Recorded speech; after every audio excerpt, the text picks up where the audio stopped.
The old Fairmont Asylum sat like a rotting carcass on the edge of Mill Creek, Kentucky. Its broken windows gaped like missing teeth, and its collapsed roof exposed the skeletal rafters of a building abandoned since 1962, when a fire gutted half its east wing and rumors of experimental patient abuse leaked into public record. Urban legends clung to it like ivy. Screams heard at night, shadows in the windows despite no power, and an unexplainable stench of burnt flesh that sometimes drifted out during humid summers. Locals avoided it, except for thrill seekers who dared each other to peek inside. Most of those didn't make it past the courtyard gate. The Fairmont Paranormal Research Team, however, wasn't looking for dares. They were a 5-person crew chasing YouTube stardom, known for documenting haunted locations with high-tech gear and dramatic late-night investigations. Their leader, Lucas Warren, had a camera-friendly smile and a talent for spinning myths into clickable thumbnails. With him were tech expert Mark, sensitive medium Sierra, skeptic videographer Tom, and audio specialist Nina. For 2 years, they'd built their brand on places with dark pasts, but Fairmont was different. It had a reputation even among ghost hunters. Go in and something follows you out. They arrived just after sunset, gray clouds blotting out any moonlight, the asylum looming like a black stain against the skyline. Lucas panned his camera across the property. Tonight, we're going to spend 8 hours inside one of America's most haunted asylums, he said to Lens. Rumors say voices echo through the halls, light flicker even without power, and shadows. Well, you will see. His grin didn't quite hide the tension in his jaw. The front doors hung off rusted hinges, groaning as Tom shoved them open. Inside, the air was thick, damp, and chokingly cold, carrying the metallic tang of old blood and something older, rotten. Sierra rubbed her arms, whispering, "They're watching already." Mark rolled his eyes, but his hand trembled slightly as he set up EMF detectors in the reception area. The asylum's main hall was a long stretch of peeling paint and smashed windows, old wheelchairs and rusted gurneys littered like corpses of a bygone era. Faint graffiti scrawled across walls, messages like "Get out" and "She is still here." Every footstep echoed unnaturally, like the walls were amplifying sound. An hour passed as they explored the first floor, finding nothing but dead rats, broken furniture, and silence that pressed against their ears. Then Sierra froze, eyes wide. "Did you hear that?" she whispered. The others shook their heads. "A voice," it said, "Welcome home." Lucas replayed the audio, and a faint whisper indeed threaded through the static. "Welcome home." Tom muttered, "Might be the wind," but no wind blew. The air in Fairmont was unnervingly still. They climbed the main staircase toward the second floor, flashlights casting jittery beams along moldy walls. and they reached the landing. Nina's audio recorder spiked. The whisper came again, clearer this time. Stay with us. Sierra clutched her necklace, eyes darting around. They know we're here, she whispered. Lucas, always quick to capitalize on a moment, swung the camera toward her. You are saying something's communicating already? He asked, his voice shaking just slightly. Sierra nodded. Not just communicating, inviting. Mark snorted. Or you are hearing our own echoes bouncing back. He pointed at the EMF meter in his hand, and yet this thing's spiking like crazy. The green light surged into red, beeping in rapid pulses. Nina crouched beside an old gurney, placing a digital audio recorder on it. If there is something here, say your name, she said, her voice trembling despite trying to sound calm. The response was immediate. A deep, guttural voice, too low, too close, growled through every device at once. Get out. Tom cursed under his breath, lowering his camera for a second. Please tell me one of you did that. Lucas swallowed hard. Keep filming. Always keep filming. The team pushed deeper into the asylum's east wing, the site of the 1962 fire. Charred walls and ceiling beams sagged precariously overhead, blackened and brittle, leaving faint streaks of soot that still smelled faintly of burnt flesh. Mark muttered, no one should even be in here. It's not structurally sound. Sierra stopped him with a glare. They died here. They don't like intruders. As if on cue, a wheelchair rolled across the hall ahead of them. Slowly, smoothly, without anyone touching it. Nina screamed and stumbled backward, knocking over her tripod.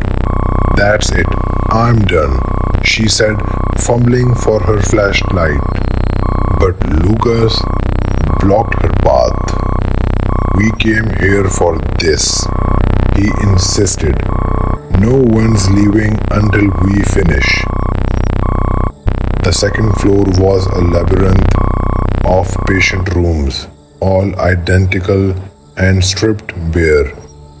On one wall, smeared in faded brown, was a phrase, "Don't look at her eyes." Tom zoomed in with his camera. Who's her? He muttered. A cold breeze rushed past them, though no window were intact enough to allow wind. Sierra whispered, "She is here." Nina's recorder picked up another voice, softer this time, almost childlike. "Stay forever." Her hands trembled so badly she nearly dropped it. The group entered what had once been the electroshock therapy room. Rusted equipment lay scattered, cords dangling like snakes from the ceiling. Mark powered up an infrared camera, scanning for heat signatures. There was nothing. Then faint footsteps echoed behind them. "Who's there?" Lucas called out, spinning his camera toward the door. Nothing. Just the hallway, dark and silent. Then came the laughter, high-pitched, distorted, as though several people were laughing at once but not in unison. Sierra collapsed to her knees, covering her ears. "Stop it! Stop it! Stop it, she cried. Nina knelt beside her, gripping her shoulders. What is it? Sierra's eyes widened, pupils dilated unnaturally. She is looking at me. The hallway lights, despite there being no electricity, flickered violently, and for a split second, all five saw a shadow at the far end of the hall. Tall, feminine, head cocked unnaturally to one side, and then it was gone. Lucas raised his camera, heart pounding. Did you see that?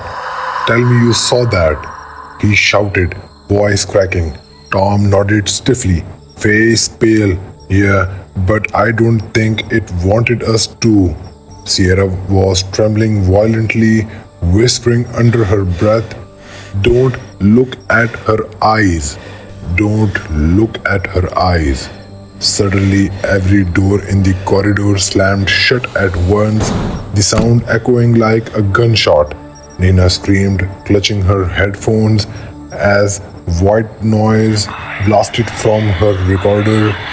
Only it wasn't static, it was whispering. Hundreds of voices layered over one another, chanting something unintelligible, something inhuman. Mark grabbed Lucas' arm. We have to go now.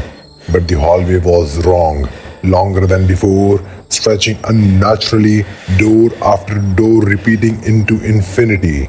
That wasn't like that before, Tom muttered.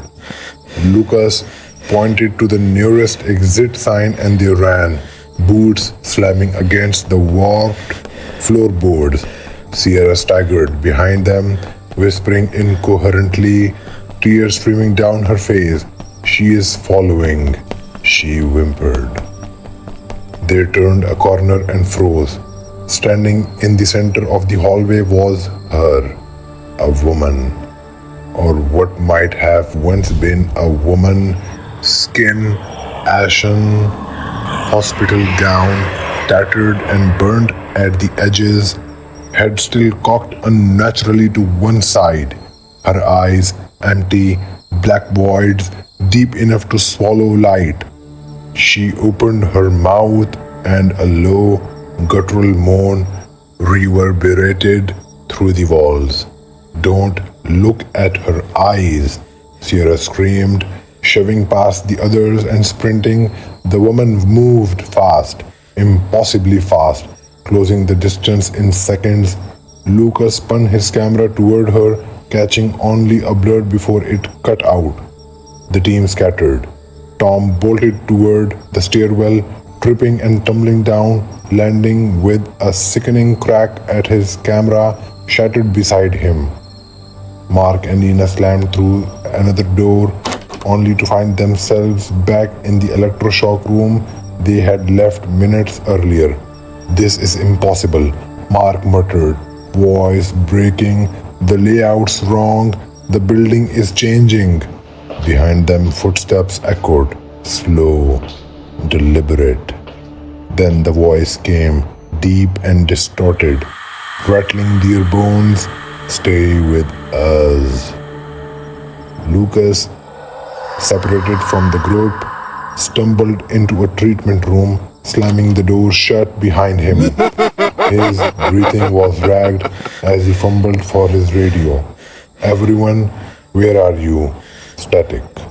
Then Sierra's voice distorted. We're home now, Lucas. Stay. He froze, clutching the device as cold breath touched his neck.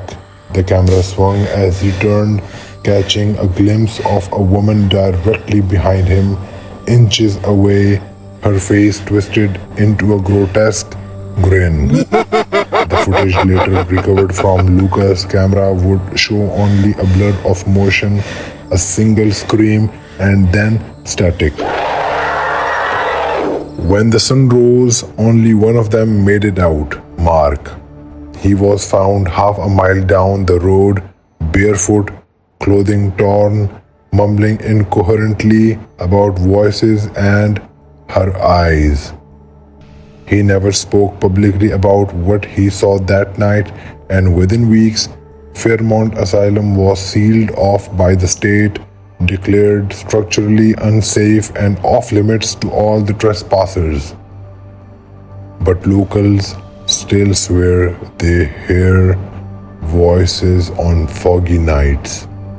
Sometimes, if you stand at the gate long enough, you can hear faint laughter and a whisper in the wind. Stay with us.